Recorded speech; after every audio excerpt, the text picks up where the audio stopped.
اسلام آیا تو کوئی کافر کہہ سکتا ہے مسلمان کیوں جواب دے گا؟ وہ تو احترام کرتا ہے قرآن کا، اس کی عظمت کو مانتا ہے۔ میں آپ کو بتا دوں، آج کے دور میں عربی جاننے والے صرف مسلمان نہیں ہیں، عربی جاننے والے اسرائیل کے یہودی بھی ہیں، عربی جاننے والے مصر کے مسیحی بھی ہیں، بلکہ مصر میں تو مختلف ادوار میں جنہیں عربی میں اتھارٹی سمجھا جاتا تھا وہ ہمیشہ غیر مسلم ہوا کرتے تھے۔ آپ ذرا سوچئے، المنجد جو بہت کثرت سے استعمال ہوتی ہے عربی لغت کے طور پہ، اس کا لکھنے والا مرتب جو ہے لوئیس معلوف مسیحی ہے، وہ عیسائی ہے۔ اسی طریقے سے بہت سے ادبی شاہکار آپ کو عیسائیوں کے ملیں گے، آپ کو عربی کے ماہرین ہیں، وہ عربی ادب میں اتھارٹی رکھتے ہیں، لیکن آج بھی ان کے اندر یہ جرت نہیں ہو سکی کہ قرآن پاک کا جواب تلاش کر سکتے۔ 1400 سال پہلے نازل ہونے والے قرآن پاک کا چیلنج آج بھی اسی طرح سے ہے جیسے 1400 سال پہلے کا تھا۔ قرآن پاک کا مطالعہ کرنے والے جب مطالعہ کرتے ہیں حیرت و استجاب میں ڈوب جاتے۔ طہا حسین ایک مشہور مصری ادیب ہے جس کو اتھارٹی سمجھا جاتا ہے آج کے دور میں۔ ابتداءً اس کا اسلام سے تعلق بڑا کم تھا، بلکہ کمیونسٹ تھا، لیکن ایک مرتبہ اسے خیال آیا کہ لاؤ ہم قرآن بھی پڑھیں۔ قرآن پاک کا مطالعہ کیا اس نے اور حیرتوں کے سمندر میں ڈوبتا چلا گیا۔ اس کے بعد اس نے لکھا کہ دنیا کے جتنی بھی زبانیں ہیں ان کے دو اسالیب ہیں، اسلوب قدیم اور اسلوب جدید، ماڈرن لینگویج اور پرانی زبان۔ یہ ہر زبان کا معاملہ ہے، لیکن جب ہم عربی کو پڑھتے ہیں تو ہمیں عربی کے تین اسلوب معنی پڑھتے ہیں، اسلوب قدیم، اسلوب جدید اور اسلوب القرآن۔ عربی میں بھی قدیم اور جدید کا تخیل ہے، مگر قرآن پاک تنہا وہ کتاب ہے جو قدامت کی تمام عظمتوں کو اور جدت کی تمام خوبیوں کو سنبھالے ہوئے ہے۔ نہ ماضی چیلنج کر سکا ہے، نہ آج جواب دیا۔ عزیزان ملت اسلامیہ، آپ ذرا سوچئے، دنیا کی تمام زبانوں کا مزاج یہ ہے۔ مجھے خوشی ہوئی کہ میں دعوت میں گفتگو کر رہا ہوں، ورنہ میری گفتگو ذرا مختلف ہوتی تاکہ یہ طلبہ بھی سنیں اور ہمارے اساتذہ بھی مجھے دعا دیں۔ درود شریف پڑھیے۔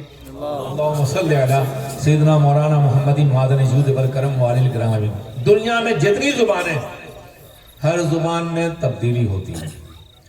50 سال کے بعد، 100 سال کے بعد اسلوب بدل جاتا ہے، انداز بدل جاتا ہے، لغت بدل جاتی ہے، وکیبلری بدل جاتی ہے، طریقہ بدل جاتا ہے، بولنے کا طریقہ بدل جاتا ہے۔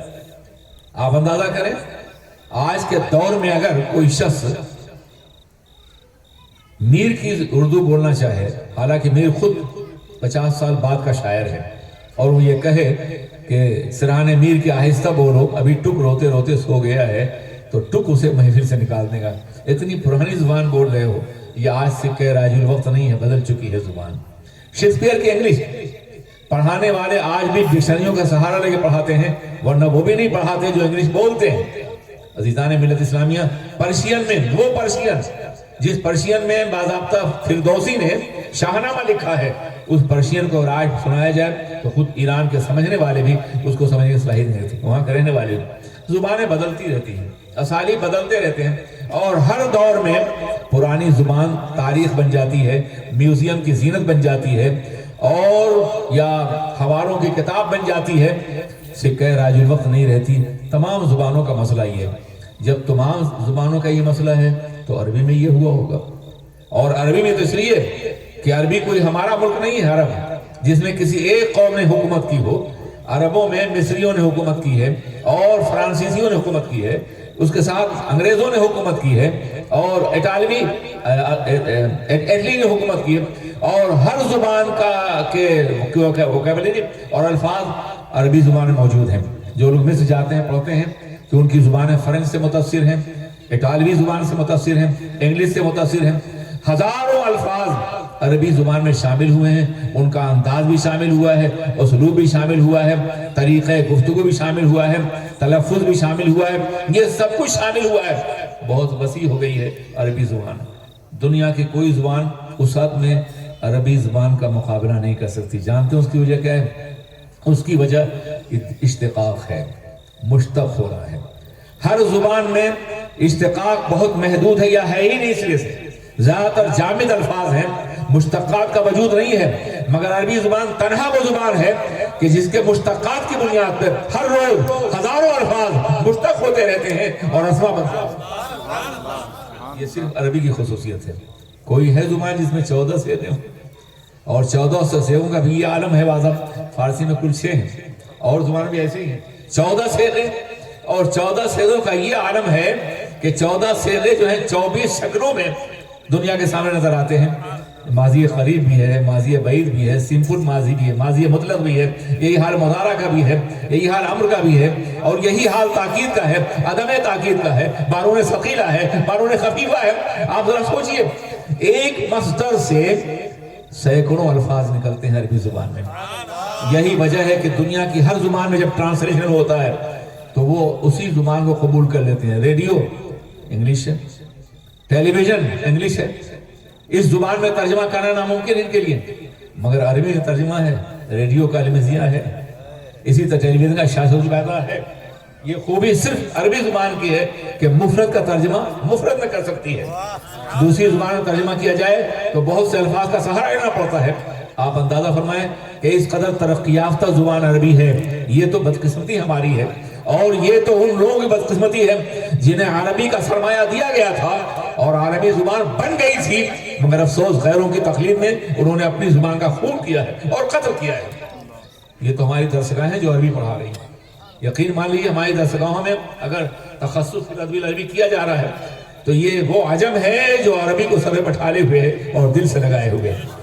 عزیزان ملت اسلامیہ ذرا سوچیے، یعنی یہاں کے بچوں نے تخصص کیا ہے، گجرات کے بچوں نے، اور انہیں کرنا بھی چاہیے۔ ایک دور وہ تھا جب گجرات نے دلی کو پڑھایا ہے، یا نہیں؟ جب گجرات نے دلی کو پڑھایا، دلی کے اکابر اپنے بچوں کو یہاں بھیجتے تھے پڑھنے کے لیے۔ آج پسماندگی اس لیے ہے کہ ہم نے کام نہیں کیا، اور جو کام کر سکتے تھے انہوں نے بھی کام نہیں کیا۔ خدا مولانا کو سلامت رکھے کہ یہ علم کی بنیاد پہ کام کر رہے ہیں، اپنی شخصیت کو منوانے کے لیے نہیں بلکہ دین کو منوانے کے لیے، نبی کی عظمت بنانے، قرآن پاک کو بنوانے کے لیے۔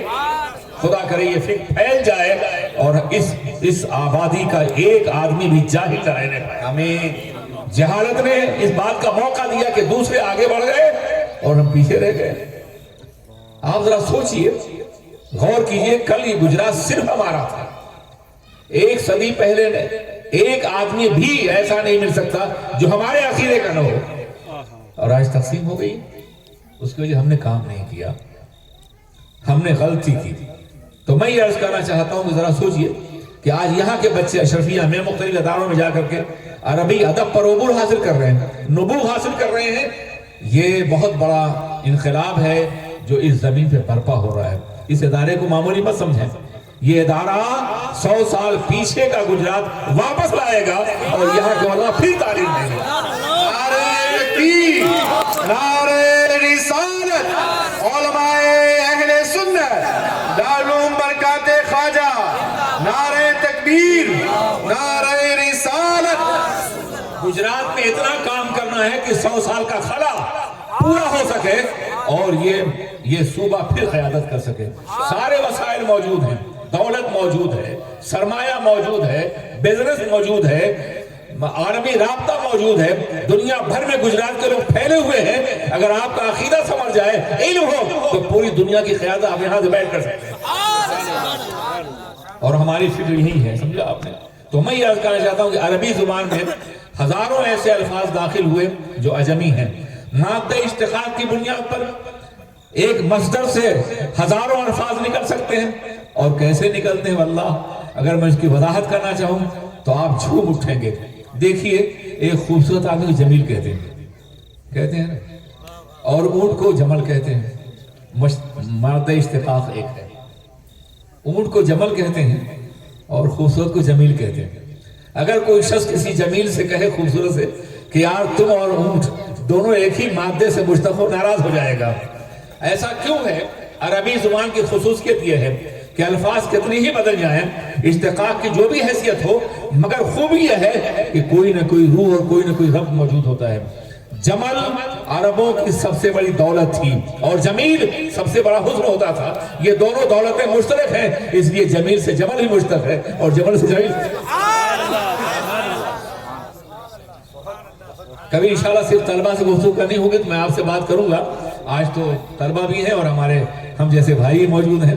درود شریف پڑھیے اللہم صلی علی سیدنا مولانا محمد معدن جود والکرم وآلہ الکرام اجمعین. ہاں تو میں یہ عرض کر رہا تھا میرے عزیز ساتھی اور دوستو کہ عربی زبان اپنے مادہ اشتقاق کی بنیاد پر مشتقات کی بنیاد پر بڑی رچ بہت دولت مند زبان ہے اور اس زبان کو اگر پھیلایا جائے تو ساری کائنات ضرورتیں پوری ہو سکتی ہیں. یہی وجہ ہے